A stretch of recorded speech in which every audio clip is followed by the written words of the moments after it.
Good evening, boys and girls. Here's Johnny. Here's Johnny. Here's Johnny. Here's Johnny. Here's Johnny.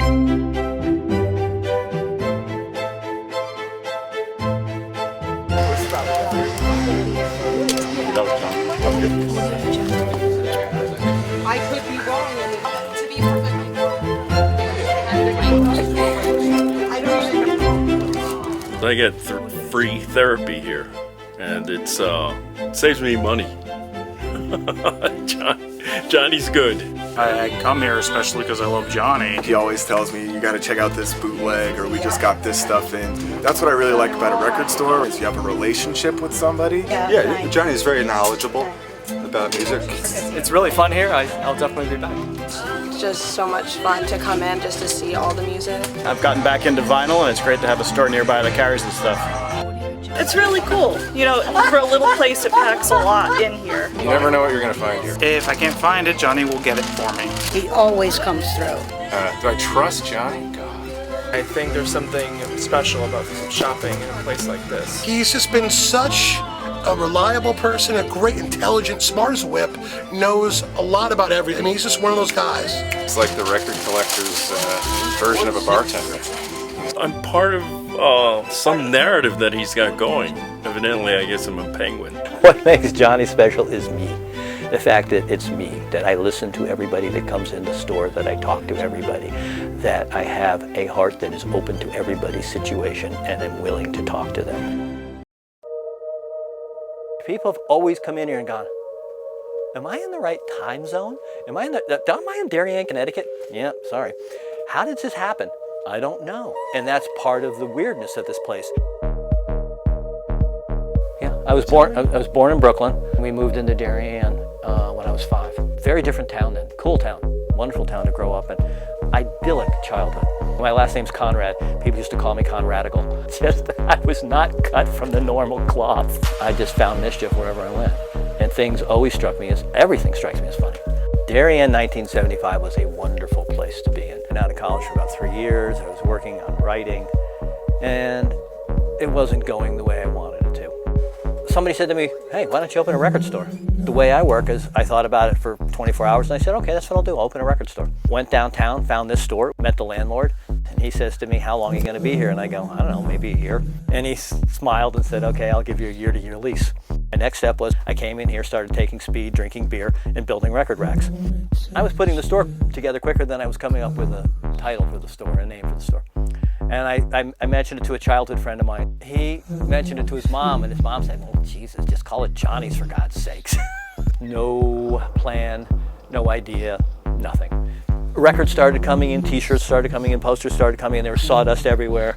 People would peek their head and I go, yeah, come on in. And that's just the way it's always been. This store, this emporium, this delightful, transcendental meditation spa opened in October of 1975. I would have to say for the first 10 years I was here, I was loathed by almost more than any other person in town. Selling pipes and bongs and papers. And the next thing, of course, the logical leap in every parent's mind is he's got to be selling the drugs. And every parent in town thought, you know, I was the supplier for their kids' dope. While the parents hated me and thought I was a devil incarnate, the kids all liked me because I was friendly. Grew up in Darien. Been coming to this record store since I was a little kid. I've been coming to Johnny's since probably the late 70s when I was like 8 or 9. I've been coming for like 35 or more years. It turned me on to so much music. I've been coming here for 40 years. A lot of great memories here. One of the early things we started doing was windows. And you know, everybody's, the window's the thing, the window, you know, you bring people in. And I never looked at it as the window has, I just thought, let's do some windows. This will be fun. And we started doing weird stuff, just weird stuff that had nothing to do with the record store. We just thought about things that were funny, and we did it like that. So there's a window. Before too long, local artists started to approach me saying, can I do your window?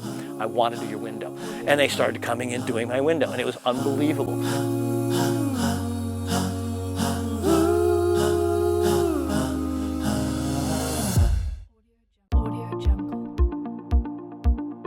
A lot of people think that the Volkswagen came out of the van sneakers.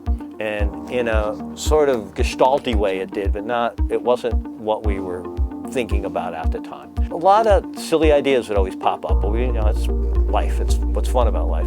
And one of the ideas that popped up was one of my friends said, hey, you have this Volkswagen, it's really cool. Why don't we checkerboard it and play chess? And we liked it. And in the way we liked things, we sat with it for 24 hours, and the next day we said, we're gonna do this. This would be really cool. Let's make the Volkswagen checkered. Took it up to Earl Shrives. We paid $30, $35, had it painted white because I think it was a light blue. And then, took the masking tape and did the squares and made it a 4x4 square thing.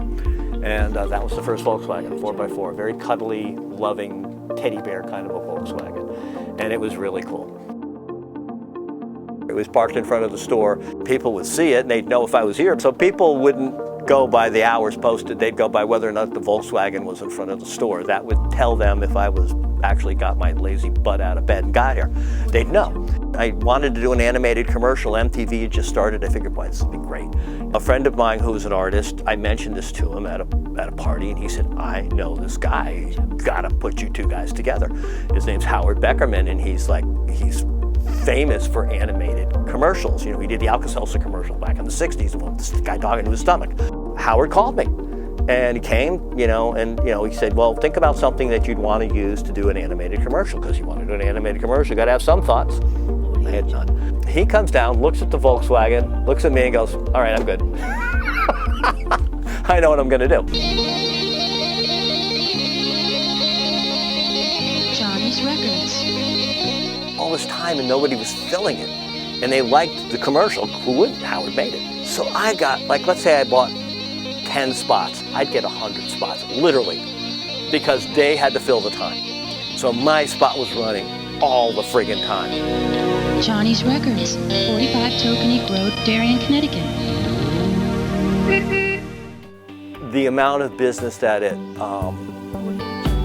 stimulated, I could never have imagined. In my wildest dreams, I couldn't have imagined that it was going to be such a success. After the commercial, it became apparent that, wow, we have a logo now. This is cool. And all of a sudden we had this idea. We could use the Volkswagen as a logo in all sorts of ways. So I had a wonderful local artist named Amy Walker. She began designing all my print ads. We began to branch out from there and just go as wild as, we could make it in print. Do whatever we possibly could to have fun with it. I more or less just call it Amy and she'd do whatever she wanted. She was wonderful. We were always thinking like that, what would be really fun? And every day was like, how can we have fun today? And so there was a real spirit. And, there were people in here every day wanting to go, what are you doing? What do you come up with? We always came up with something.